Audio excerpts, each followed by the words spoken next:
అంబానీ కావచ్చు, టాటా కావచ్చు, బిర్లా కావచ్చు, దేశంలో ఉండే ఏ సంస్థలకైనా రాజ్యాంగబద్ధమైన రక్షణ ఉంటుంది, వాళ్ళు పెట్టుబడులు పెట్టడానికి అవకాశం ఉంటుందని రాహుల్ గాంధీ గారు వివరించడం జరిగింది. అయినా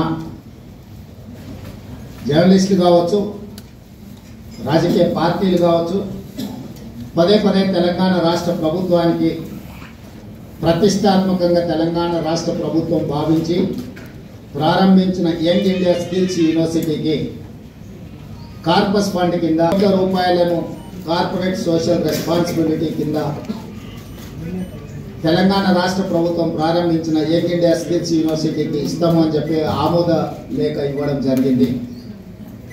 ఈ అంశాన్ని ప్రస్తావించడం ద్వారా అదేదో అదానీ గ్రూప్ తెలంగాణ రాష్ట్ర ప్రభుత్వానికో ముఖ్యమంత్రి గారికో అప్పనంగా ₹100 కోట్ల ఇచ్చినట్టుగా అనవసరమైన చర్చలకు రాద్ధాంతానికి తావిస్తున్నది.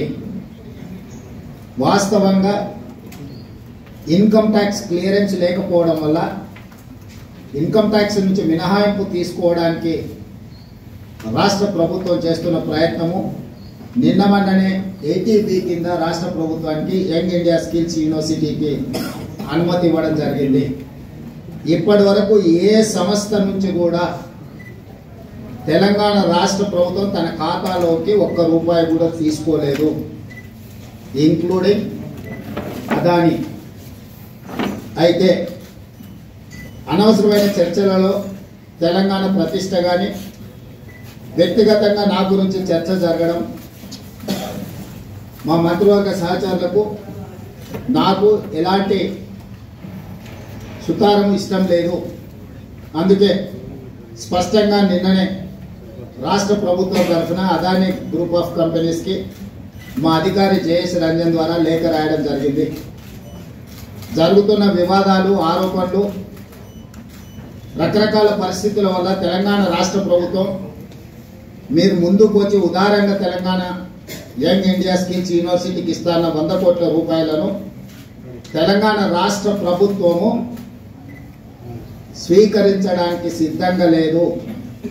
కాబట్టి దయచేసి మీ ₹100 కోట్ల యంగ్ ఇండియా స్కిల్స్ యూనివర్సిటీకి బదిలీ చేయొద్దు అని చెప్పి విస్పష్టంగా వారికి లేఖ రాయడం జరిగింది. అదానీ గ్రూప్ ఆఫ్ కంపెనీస్ మీద జరుగుతున్న వివాదానికి తెలంగాణ రాష్ట్ర ప్రభుత్వానికి ఎలాంటి సంబంధం లేదు.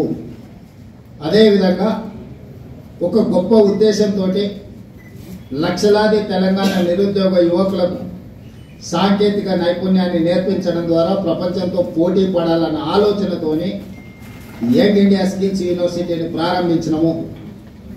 ఒక సదుద్దేశంతో, ఒక గొప్ప ఆలోచనతో ప్రారంభించిన యూనివర్సిటీ వివాదాలకు లోను కావడం నా మంత్రివర్గ సహచరులకు, నాకు, తెలంగాణ రాష్ట్ర ప్రభుత్వానికి ఇష్టం లేదు. అందుకే తెలంగాణ రాష్ట్ర ప్రభుత్వము అదానీ సంస్థ నుంచి ₹100 కోట్ల స్వీకరించకూడదు అని నిర్ణయం తీసుకున్నది. ఈ విషయాన్ని మీడియా మిత్రుల ద్వారా సమాజానికి మేము చెప్పదలుచుకున్నాము.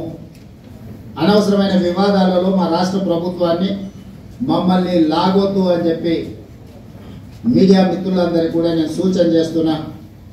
రాజకీయ పార్టీలకు కూడా నేను సలహా ఇవ్వదలుచుకున్నా. రాష్ట్ర ప్రభుత్వ ప్రయోజనాల కోసం తీసుకున్న నిధులను కూడా రాజకీయ కోణంలో ఆరోపణలు చేయడం ద్వారా నిరుద్యోగ యువకులకు నష్టపరిచే విధంగా వ్యవహరించే వాళ్లకు రాష్ట్ర ప్రభుత్వం ఈ నిర్ణయం తీసుకున్నది. వాళ్ళందరూ కూడా ఈ అంశాన్ని పరిగణలోకి తీసుకోవాల్సిందిగా నేను ఈ సందర్భంగా తెలియజేస్తున్నా. అదేవిధంగా ప్రతిసారి ఢిల్లీకి ముఖ్యమంత్రి కానీ మంత్రులు కానీ పర్యటనకి వెళ్ళాలనుకున్నప్పుడల్లా మీడియా మిత్రులు మంత్రివర్గ సమావేశం, అధిష్టానంతో చర్చలు అయిపోయింది. మంత్రివర్గం శాఖలు పనిచేయడం, శాఖలలో కూడా మళ్ళీ ఎవరికి ఏది ఇవ్వాలనో అన్నిటినీ మీరే నిర్ణయిస్తున్నారు. ఈ ఢిల్లీ పర్యటన ఓం బిర్లా లోక్సభ స్పీకర్ గారి కూతురు యొక్క వివాహ కార్యక్రమం ఉన్నది. గతంలో నేను, ఉత్తమ్ కుమార్ రెడ్డి గారు, కోమటిరెడ్డి వెంకటరెడ్డి గారు పార్లమెంట్లో సభ్యులుగా మేము ఉన్నాం. వారితో మాకు వ్యక్తిగతంగా పరిచయం ఉన్నది. వారు ప్రత్యేకంగా ఆహ్వానించారు. కాబట్టి ఓం బిర్లా కూతురు వివాహానికి హాజరు కావాలి అని చెప్పి నేను, ఉత్తమ్ కుమార్ రెడ్డి గారు ఢిల్లీకి వెళ్తున్నాము. ఈ పర్యటనకు రాజకీయ ప్రాధాన్యత లేదు. ఈ